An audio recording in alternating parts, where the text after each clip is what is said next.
नमस्कार दोस्तों, आज हम बात करेंगे बंदरों के बारे में। ये बुद्धिमान, सामाजिक और अनुकूलनशील जीव हैं। चलिए इनके जीवन के विभिन्न पहलुओं पर एक नजर डालते हैं, इनकी प्रजातियों से लेकर इनके व्यवहार तक, और जानते हैं कि क्या बनाता है इन जीवों को इतना अनोखा। बंदरों को दो मुख्य श्रेणियों में बांटा जाता है, नव दुनिया के बंदर और पुरानी दुनिया के बंदर। नव दुनिया के बंदर दक्षिण अमेरिका और मध्य अमेरिका के हरे भरे जंगलों में पाए जाते हैं। इनकी पूंछ इतनी मजबूत होती है कि ये शाखाओं से लटकने के लिए इसका उपयोग करते हैं। हाउलर मंकी और छोटे रंगीन मार्मोसेट इसके उदाहरण हैं। पुरानी दुनिया के बंदर अफ्रीका और एशिया के जंगलों, सवाना और पहाड़ों में पाए जाते हैं। इनमें बब्बून और मकाक शामिल हैं, जो विभिन्न प्रकार के आवासों में खुद को ढालने की क्षमता रखते हैं।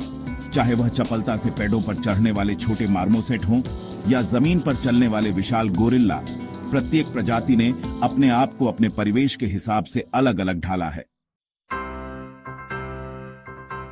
अधिकतर बंदरों में मादा एक समय में सिर्फ एक बच्चे को जन्म देती है। मादा बंदर का गर्भकाल 4 से 7 महीने तक का होता है, जो प्रजाति के अनुसार बदलता है। जन्म के बाद बंदर का बच्चा अपनी मां के साथ कई महीनों तक चिपका रहता है। मां अपने बच्चे को दूध पिलाती है, उसे गर्मी देती है और शिकारियों से बचाती है। मां अपने बच्चे की हर जरूरत का ख्याल रखती है और उसे वह सब सिखाती है जो उसे जिंदा रहने के लिए जरूरी होता है। यह सीख बाद में बच्चे को अपना परिवार बनाने और अपने बच्चों की देखभाल करने में मदद करेगी। बंदरों को उनकी बुद्धिमत्ता के लिए जाना जाता है। ये समस्याओं को हल करने, औजारों का उपयोग करने, सामाजिक व्यवहार सीखने और एक दूसरे से संवाद करने में सक्षम होते हैं। कुछ प्रजातियों जैसे चिंपांजी और कैपुचिन को इंसानों द्वारा विकसित की गई सांकेतिक भाषा भी सिखाई गई है। ये बंदर न सिर्फ नए शब्द सीखने में सक्षम होते हैं, बल्कि उनका उपयोग करके अपनी जरूरतों और भावनाओं को भी व्यक्त कर सकते हैं। बंदरों का सामाजिक व्यवहार भी काफी जटिल होता है। वे एक दूसरे के साथ विभिन्न प्रकार से संवाद करते हैं, जिसमें चेहरे के भाव, शारीरिक हालत और आवाजें शामिल हैं। बंदर के बच्चे छोटे और नाजुक होते हैं, लेकिन उनका रंग वयस्क बंदरों से अलग होता है।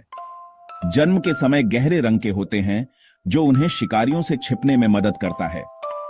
बड़े होते ही उनका रंग वयस्क बंदरों जैसा हो जाता है। यह रंग परिवर्तन उन्हें सामाजिक समूह में पहचान बनाने में मदद करता है।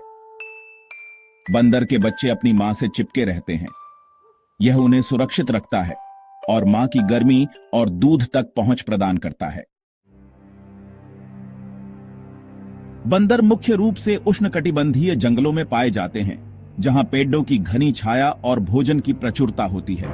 वे अपना ज्यादातर समय पेड़ों पर बिताते हैं, खेलते हैं और भोजन की तलाश करते हैं। कुछ प्रजातियां शहरी इलाकों में भी पाई जाती हैं। बंदर अपने वातावरण के साथ तालमेल बिठाकर रहते हैं। बंदर मुख्य रूप से शाकाहारी होते हैं, यानी उनका आहार मुख्य रूप से पौधों से प्राप्त होता है। वे विभिन्न प्रकार के फल, पत्ते, बीज, फूल, कंदमूल और पेड़ों की छाल खाते हैं। कुछ बंदर मांसाहारी भी होते हैं और छोटे कीड़े मकोड़े, अंडे और छोटे जानवरों का शिकार करते हैं। बंदरों का आहार उनके आवास और उपलब्ध भोजन के आधार पर बदलता रहता है। हालांकि बंदर देखने में बहुत प्यारे और मनमोहक लगते हैं, लेकिन उन्हें पालतू बनाना उचित नहीं है। बंदर जंगली जानवर हैं और उन्हें अपने प्राकृतिक आवास में रहने की आवश्यकता होती है। बंदर बहुत ज्यादा सक्रिय और शरारती होते हैं और उन्हें निरंतर ध्यान और देखभाल की आवश्यकता होती है। वे घर में तोड़ फोड़ कर सकते हैं, चीजों को चुरा सकते हैं और यहां तक कि आक्रामक भी हो सकते हैं।